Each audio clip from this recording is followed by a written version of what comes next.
Assalamualaikum warahmatullahi wabarakatuh. Selamat datang kawan-kawan semua di channel Riam Biru. Terima kasih banyak untuk kawan-kawan yang sudah berkenan hadir di channel ini. Dan pada kesempatan kali ini ada satu cerita datang dari Mas Andro, yaitu pencerita sebelumnya. Kita lanjutkan cerita dari Mas Andro, di mana di cerita sebelumnya itu menceritakan tentang pengalaman adiknya Mbak Nela yang punya rencana menginap di rumah bulenya atau tantenya, dan ternyata Mbak Nela itu melihat sesuatu di situ, di rumah tersebut, dan akhirnya diantar pulang. Dan kemudian ya seperti itu, didapati Mbak Nela itu bersikap aneh, kayak orang bingung, kayak orang shock, kayak orang ketakutan. Setelah ditanya-tanya ini, ternyata Mbak Nela itu habis melihat sesuatu di rumah bulenya tersebut. Dan ternyata juga bukan cuman Nela doang, melainkan keluarga bulenya, kecuali si bule sendiri yang nggak pernah melihat sosok tadi. Sosok itu adalah sosok nenek dengan tinggi yang nggak wajar, jangkung banget sampai badannya itu ngebungkuk begini, dan suka berdiri itu di pintu sisi luar antara ruang tengah dan dapur. Jadi berdirinya itu di area dapur, ngebungkuk begini, nanti rambutnya itu ada yang menjuntai, kelihatan di bagian atas pintu, seperti itulah. Nah, kita lanjut lagi cerita dari Mas Andro. Cuman kali ini yang mengalami itu adalah Mas Andro sendiri. Mungkin sekitar 2 tahun setelah Mbak Nela, adiknya Mas Andro, itu mengalami kejadian tersebut, ini kan udah lupa gitu ya, cerita itu udah terlupakan, dan Mas Andro juga nggak ada rasa takut atau apa gitu kan. Nah, pada suatu hari, jadi orang yang saudaranya Mas Andro yang lumayan cukup dekat, saudara dekat itu yang tinggal satu kampung, itu salah satunya si bulenya tadi. Dan karena rumahnya juga nggak terlalu jauh, pakai jalan kaki itu sampai gitu ya. Nah, ini pada suatu hari ceritanya, ini bule beserta keluarga rencananya mau keluar kota, bakal nginep 1 hari di sana. Nah, ini takut kalau kenapa-kenapa gitu ya, rumah ditinggal kosong atau bagaimana. Soalnya belum lama suami dari bulenya itu, omnya si Mas Andro, habis jual tanah dan uang cash itu masih ada di rumah di sana. Nah, takutnya itu kenapa-kenapa kalau misal ditinggalkan 1 malam. Akhirnya bulenya pun meminta tolong, datanglah ke sana, ke rumahnya Mas Andro siang-siang. Datang ke situ dan, "Mbak, aku mau keluar kota, Mbak, mendadak loh." "Kenapa? Ada urusan apa?" "Enggak apa-apa sih, itu urusan suamiku," katanya begitu. "Loh, ikut semua?" "Iya, Mbak, Desi tak ajak." "Ya, aku ikut tentu saja, dan Desi juga tak ajakin." "Loh, terus nanti rumahmu gimana?" "Ya, rumahku kosong, Mbak, maka dari itu gimana ya, Mbak, enaknya ya, Mbak ya." Nah, ibu itu langsung nyodorin Mas Andro. "Ya udah, Andro aja suruh tidur situ nungguin 1 malam," kata situ kan. Mas Andronya waktu itu belum di rumah ya. Dan begitu balik, ada bulenya juga pulang sekolah gitu sekitar jam 2. "Nah, Andro sini," kata si ibu. "Iya, Bu, kenapa, Bu?" "Nanti malam itu ya, minta tolong ya jagain rumahnya bule." "Loh, emang kenapa, Bule?" "Iya, Bule mau pergi, Andro, minta tolong ya, Andro ya. Nanti tak kasih uang," kata si bulenya.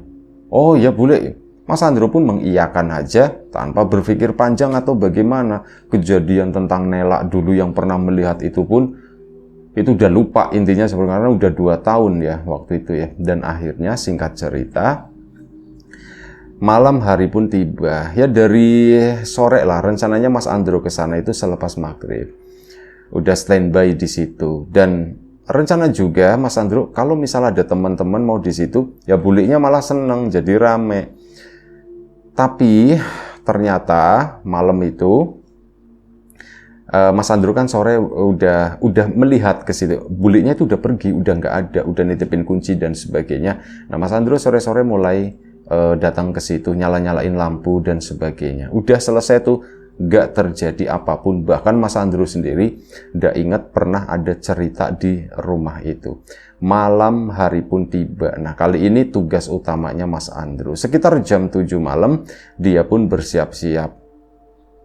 Pamitan sama bapak sama ibu. Aku kesana dulu ya, Bu, Pak. Nah, malah diingetin sama ibu, Ndruk. Hati-hati ya, Ndruk ya.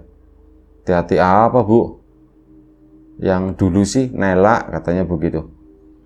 Ibu ngingetin itu. Mas Andrew itu udah nggak inget. Malah diingetin kejadiannya Mbak Nela yang di rumah buliknya itu ada setan itu. Ya Mas Andrew-nya kan jadi, aduh Bu, harusnya nggak usah cerita seperti itu. Ya maaf Ndro, Ibu cuman kepikiran itu. Ibu tuh masih ingat, belum lupa. Nah, dari situlah ya Mas Andrew itu berangkat dengan perasaan takut itu tadi. Aku harus ada temen ya, aku harus ada temen. Dan akhirnya sebelum datang ke sana, Mas Andrew pun coba nyari temen. Yuk di situ nginep di tempat bulikku katanya. Maulah 2 orang ada. 2 orang temannya Mas Andrew mau begadangan di sana. Dan akhirnya sudah. Mas Andrew dan kawan-kawan itu di tempat tersebut masih relatif lumayan cukup sore. Sekitar jam setengah 8 malam. Dan sebelum kita lebih jauh dalam cerita, mohon izin mau promo bawang gorengnya Wiji terlebih dahulu. Bawang goreng renyah, bawang goreng premium tanpa campuran apapun, dan ini produksi sendiri. Untuk kawan-kawan kemarin yang sudah sempat memesan bawang gorengnya, terima kasih banyak atas pesanannya.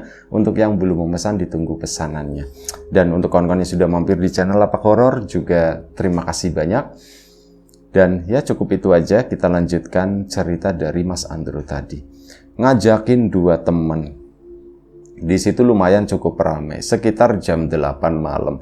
Mas Andrew pun ada rasa takut itu tadi. Akhirnya minta tolong sama temen. Bro, bantuin yuk masak air di belakang gitu. Bahasanya seperti itu. Ya udah. Akhirnya ini nggak apa-apa Andrew. Udah nggak apa-apa, masuk aja. Akhirnya masuklah ke sana berdua Mas Andrew sama temannya. Ini masak air, nyiapin gelas, ada gula, ada kopi, teh, dan sebagainya gitu ya. Dipersiapkan di area dapur tersebut. Mas Andrew pun, ya memang itu buliknya, itu rumah buliknya, tapi termasuk yang jarang memasuki area dapur tersebut.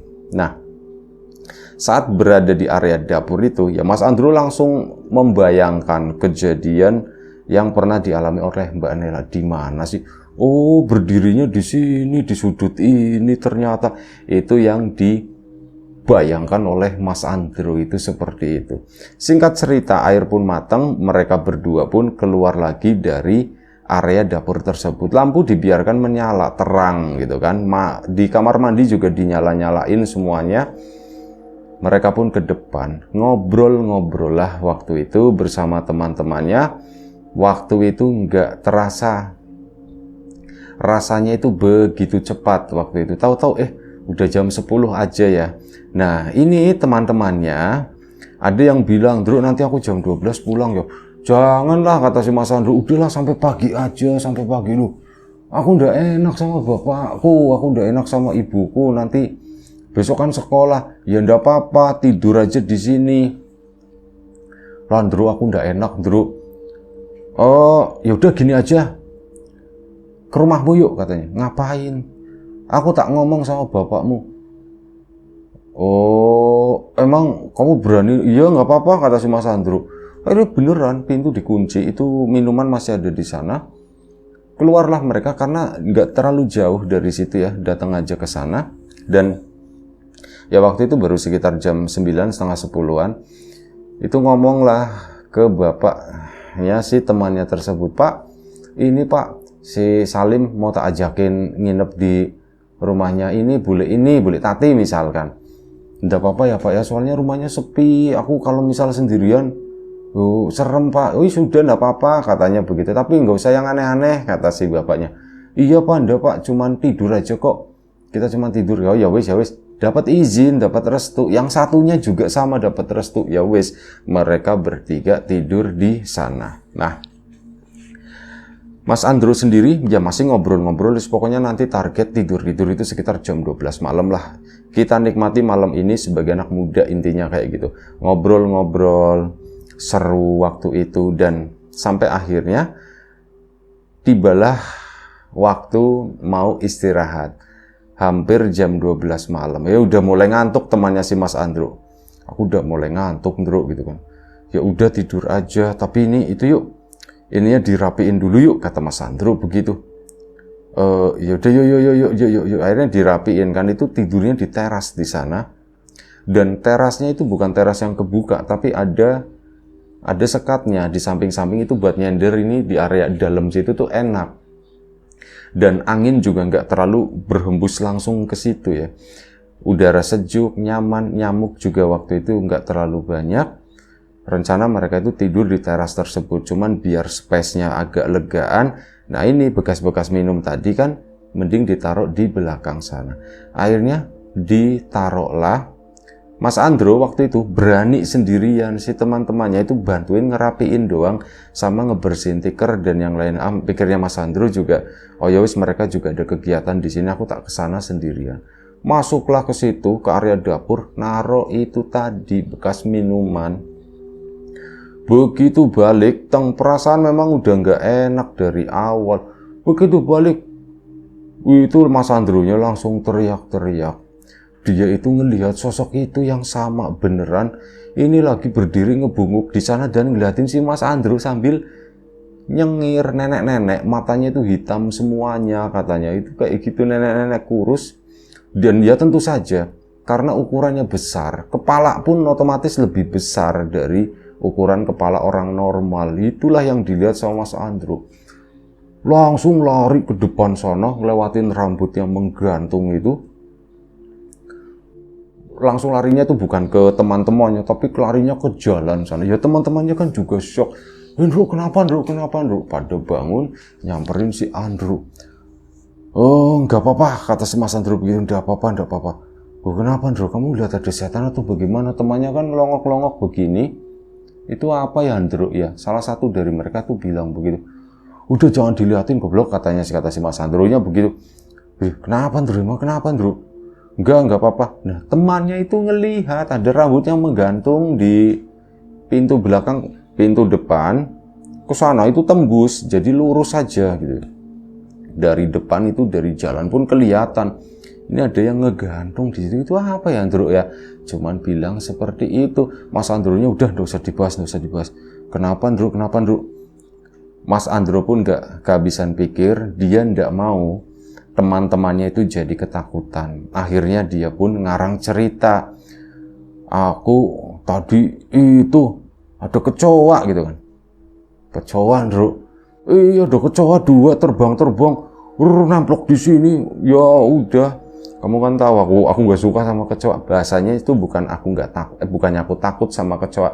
Tapi kan kamu tahu aku nggak suka dengan kecoa gitu kan. Bilang aja takut Andro. Ya sama aja lah seperti itu. Terus gimana Andro? Mau tidur di jalan aja sini? Oh terserah kalian. Yaudah di situ aja lah. Di sana. Mas Andro pun ragu ngeliatin ke arah belakang sana. Rambut itu masih ngegantung. Artinya sosok itu masih berdiri di area dapur sana. Dia pun langsung buru-buru nutup pintu ya. Grep ditutup. Dikunci juga. Kunci dikantongin. Udah yuk kita tidur. Nah teras itu kan lampu udah dimatikan ya. Dari tadi ngobrol biar nggak terlalu terang. Cuma di pinggir jalan itu ada lampu. Tidurlah Mas Andro di sana. Di teras tersebut bertiga. Dia posisinya tuh sebelah tengah. 2 temannya itu kanan kiri. Deket jendela sama deket sisi luar teras. Cuman kan ada penghalangnya itu ya. Ada pagernya lah. Pagernya itu yang bisa buat nyender begini. Nah udah tiduran di sana. Mas Andro itu udah tidur lah boleh dibilang.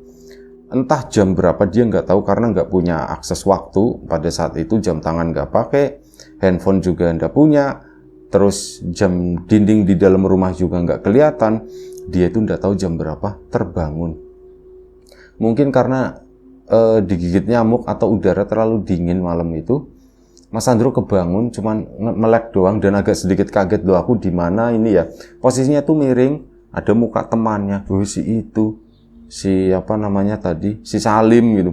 Sama di belakangnya itu ada temannya juga. Dia posisinya di tengah. Saat dia lagi meluruskan badannya, itu kan ngelihat langit-langit teras ya. Saat dilihat begitu, kok langit-langitnya begini, warnanya hitam, ada lingkaran hitam gitu. Ini apa sih ya? Pas ngeliat ke bawah, ke arah bawah sana dulu. Ini apa sih? Langsung Mas Andro itu nyambung. Asem itu ternyata itu apa? Itu adalah sosok nenek-nenek yang ada di belakang. Dia itu posisinya begini, melengkung lagi. Nempel punggungnya, pundaknya, kepala bagian belakang itu nempel di langit-langit teras di situ. Rambutnya itu ngegantung-gantung kayak gitu, diucok-ucok. Langsung di situ teriak-teriak si Mas Andronya. Lem, bangun Lem, Den, bangun Lem, bangun. Sambil matanya itu merem. Si Salim pun bangun, Udin juga bangun. Bro, bangun, kamu kenapa? Wah, kata si Mas Andro itu. Kamu kenapa, Andro? Tenang dulu. Ngeliat ke sana itu udah ndak ada. Kamu kenapa, Andro? Aku habis ngeliat setan, kata si Mas Andro. Habis ngeliat setan gimana? Aku pokoknya setan serem banget. Ini setan penunggu rumah ini. Pindah. Aku nggak mau di sini. Akhirnya apa? Mereka pun pindah di pinggir jalan di situ. Masih di depan rumah, soalnya bagaimanapun juga Mas Andro itu kan punya tugas, diserai tanggung jawab sama buliknya, dan dia itu menerima itu. Maka dari itu mohon izin ngopi dulu. Leher udah mulai agak sakit soalnya. Mantap. Tidur di sana di pinggir jalan, dan Mas Andro pun sempat cerita waktu itu. Kenapa, Andro? Aku tadi ngelihat, sumpah. Andro, kamu lagi bilang kecoa itu, kamu sebenarnya nggak diinin kecoa kan? Enggak, aku nggak diituin kecoa. Aku ya takut kecoa, cuman yang nggak bakalan lari sebegitunya, kata si Mas Andro. Aku itu ngelihat setan, katanya. Setan di mana, Andro? Di dapur situ tuh. Begini berdirinya seperti itu. Nah, temannya kan tadi, Andro, itu kalian, Andro, yang tadi dia gantung-gantung itu ya, Andro. Itu rambutnya, kata si Mas Andro. Wah, kamu lihat, Lim? Iya, aku lihat tadi, Din. Iya, dia ngegantung. Cuman kan Andro bilangnya udah nggak usah dibahas begitu, ya wes nggak usah dibahas. Itu, Andro. Iya, itu, kata si Mas Andro. Akhirnya sudah. Mereka itu bertiga itu sama-sama ketakutan. Cuman mau meninggalkan Mas Andro. Bro, jangan pergi ya, katanya. Ya, Andro, tak temenin di sini, udah kita bertiga udah di sini ya, udah di sini. Udah kita tidur di sini aja, pinggir jalan juga enggak apa-apa. Besok paling dibangunin sama orang. Pikirnya si temannya itu begitu. Akhirnya sudah, tikar itu, siapa yang mau ngambilin tikar? Tenang aja, si Udin. Udin kan memang belum melihat apapun ya. Akhirnya diambil tikar yang ada di sana, digelarlah di pinggir jalan. Di situ memang ada ruangan sedikit di depan, persis di depan rumah buliknya gitu ya. Dan area situ juga kalau malam itu nggak ada orang lewat. Depan sana itu ada tetangga juga, rumahnya juga agak lumayan cukup mundur. Jadi area situ lumayan cukup luas. Tidurlah di situ, nggak ada got di sana, amannya tuh begitu. Kalau ada got, tikus lah, kecoa lah di kampungnya itu. Mas Andro itu pada saat itu belum ada got sama sekali. Tidur di sana. Rebah-rebahan begitu kan. Mas Andro tidur, semuanya itu tidur sampai kurang lebih sekitar jam 4:30 pagi. Nggak dibangunin sama orang, cuman mereka itu mendengar bunyi serak semacam itu. Mereka adalah orang-orang yang mau berangkat ke musola. Suara azan pun terdengar gitu. Cuman rasa ngantuk itu lebih kuat dari sebelumnya. Bunyi serak, bodo amat lah gitu ya, bodo amat, yang penting muka tak tutupin sarung, pikirnya Mas Andro, nggak bakalan kelihatan. Nah, orang-orang itu pada lewat, tapi nggak ada satupun yang bangunin. Dan begitu suara langkah itu pada pergi. Nah, ini tiga-tiga, si Udin belum bangun, si Mas Salim udah bangun berdua. Lim udah bangun, Lim. Udah, Andro, kata si itu ya. Nah, akhirnya mereka kan duduk kan di situ, duduk di tikar. Kan di area teras rumah itu gelap, dan ada pohon jambu air di depan sana. Ada beberapa vegetasi yang lain, tanaman pot-pot kecil-kecil. Jadi kalau dari jalan, bagian depan rumah tantenya si Mas Andro itu samar, karena itu banyak vegetasi. Ini pagi, udah subuh. Mas Andro dan Mas Salim pun ngobrol, bentar lagi kita mau cabut lah, nanti jam 5 atau jam setengah 6 Mas Andro juga mau pulang, mau siap-siap sekolah kan, yang lain juga sama. Lagi ngobrol-ngobrol begitu, awalnya santai gitu ya ngobrolin itu yang semalam itu, karena udah pagi merasa tenang, azan udah berkumandang, setan pada pulang. Nah ini mereka lagi asik-asik ngobrol, tiba-tiba ada yang bergerak di situ. Si yang ngelihat itu Mas Andro sama si Salim juga ngelihat. Si Udin itu tidak pernah melihat sama sekali. Nah mereka berdua lagi ngobrol kan, tiba-tiba sama-sama nengok ke sana. Di kegelapan itu, kegelapan teras, ada yang bergerak. Yang bergerak itu adalah sesuatu yang besar. Dia berdiri ngelongok begini, dan ya karena mentok itu tadi slep, akhirnya ngebungkuk begitu kan. Sosok yang nenek-nenek tinggi jangkung itu seolah-olah kayak tidur di teras di sana, dan saat bangun ya begitu posisinya ngebungkuk. Terus apa? Dia itu berjalan masuk ke sana, nembus ke dalam rumah. Melihat itu si Udin langsung, "Din, bangun Din, bangun Din." Tikar langsung dilipat. Pintu kan udah dikunci. Perkakas sudah dimasukin semua semalam, cuma tinggal tikar ini doang. Udin masih tidur. "Din, bangun." Udinnya kaget begini. Kenapa? Bangun Din, bangun. Dia langsung bangun dianya. Set, tikar langsung digulung. "Pulang," kata kata Mas Andro, "pulang." Oh, Mas Udinnya kasihan, dia tuh baru bangun banget. Kenapa sih? Akhirnya jalan mereka, dan begitu sambil jalan pulang, kenapa sih? Udinnya kan nanya-nanya. Akhirnya diceritain oleh Mas Andro. "Din, sorry ya Din ya, tadi begini Din. Itu udah ngeri banget, itu udah serem banget. Itu lampunya nggak dimatiin," gitu kata si Mas Salimnya. "Aku udah mau matiin, lagian di teras kan emang udah dimatiin, biarin aja lah yang di dalam nyala," kata si Mas Andronya. Ya memang udahlah, biarin aja gitu ya, atau di dalam juga nggak terlalu kelihatan. Yang penting kan di teras, kalau teras lampu siang-siang masih nyala, nanti orang itu ih rumah ini kayaknya kosong. Nah, takutnya seperti itu. Teras sudah mati, pulanglah mereka. Ya cerita si Mas Andro, "Bu, aku ngelihat Bu, yang Nela gitu ya. Yang Nela lihat waktu itu, aku ngelihat Bu." "Apaan? Lihat apaan?" Setan itu yang Ibu cerita semalam." "Beneran Bro, sumpah Bu, aku ndak bohong Bu. Aku ngelihat, Salim juga ngelihat Bu. Itu emang kayaknya ganas banget di situ gitu ya." Dan betul aja, sore harinya si tantenya pun berangkat pulang ngambil kunci. Mas Andro pun cerita lagi. Ya sudah, begini. Nah, kalau kata tantenya, "Iya Andro, jadi kita sih memang semua udah nggak ngelihat, tapi kan ada kekhawatiran barangkali si Nela jadi kok Nela sih, Desi ya. Iya bener, adiknya si itu Nela, kalau sepupunya itu namanya Desi. Di cerita sebelumnya udah disebutkan. Nah ya takutnya itu Desi ngelihat atau bagaimana. Cuman ya disuruh pergi itu nggak mau," katanya.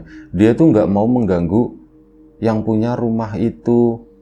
Ya kecuali pendatang, tamu atau apa itu baru digangguin. Ya pantesan kamu mungkin dianggap orang lain kali Ndro, makanya kamu digangguin sama dia. Nah bulunya nggak ngeliat, nggak ngomong begini. Lah Ndro, boro-boro kamu aja nggak inget kan kejadian Nela. Bule juga sama, nggak inget sama sekali dengan kejadian tersebut. Akhirnya ya sudah, itu kayak dijadikan pelajaran aja, dijadikan pengalaman untuk Mas Andro juga teman-temannya. Akhirnya apa ya, cerita itu akhirnya juga menyebar kan. Rumahnya situ angker katanya. Itu rumahnya banyak setannya, padahal setannya cuma satu itu. Tapi narasi yang berjalan di masyarakat itu adalah banyak setannya, rumahnya angker dan sebagainya. Tapi untuk keluarganya Mbak Desi, bulenya itu mereka tuh nggak pernah melihat itu. Yang melihat itu orang-orang. Bahkan cerita ke belakang itu mulai berkembang. Sosok tersebut ya mungkin bisa jadi orang cuman ngarang-ngarang doang gitu. Ada yang bilang, "Semalam aku ngelihat itu nenek-nenek yang di situ, ada dia itu lagi berdiri di samping pohon jambu air misalkan, atau dia itu lagi ngebungkuk di teras," kayak gitulah. Ya warga itu berfantasi dan mengeluarkan cerita-cerita semacam itu. Buat buliknya Mas Andro sendiri, nggak masalah dengan yang namanya kayak gitu. Orang yang penting keluargaku itu nggak ada yang diliatin. Dan ternyata memang ya bener, keluarga buliknya itu aman-aman aja. Termasuk Desi, itu sama sekali nggak pernah melihat cuman yang dulu itu doang ya rambut menggantung. Ya, itu aja cerita dari Mas Andro. Mungkin nggak terlalu panjang, tapi ini melengkapi cerita sebelumnya. Terima kasih banyak Mas Andro atas ceritanya. Kawan-kawan di rumah juga terima kasih banyak atas support dan dukungannya apapun itu. Kawan-kawan subscriber, kawan-kawan membership, kawan-kawan yang udah kasih support dalam bentuk super thanks ke Riam Biru, terima kasih banyak. Kawan-kawan yang udah ngasih like, udah nge-share ke yang lainnya, kawan-kawan yang udah ninggalin komentar juga terima kasih banyak. Kawan-kawan yang sudah memesan bawang gorengnya biji, tentu saja tak lupa terima kasih. Untuk kawan-kawan yang belum memesan, ditunggu pesanannya. Juga yang sudah mampir di channel Lapak Horor, tak lupa terima kasih banyak atas dukungannya. Doa terbaik dari kamu untuk kawan-kawan semua, semoga selalu diberi kemudahan dalam hal apapun, termasuk kemudahan dalam hal rezeki. Yang sakit segera diberi kesembuhan, yang sehat tetap dijaga kesehatannya. Baik, sampai jumpa di episode selanjutnya Riam Biru. Terima kasih banyak, semoga teman-teman masih tetap terhibur dengan cerita-cerita yang ada. Baik, jaga kesehatan kawan-kawan. Assalamualaikum warahmatullahi wabarakatuh.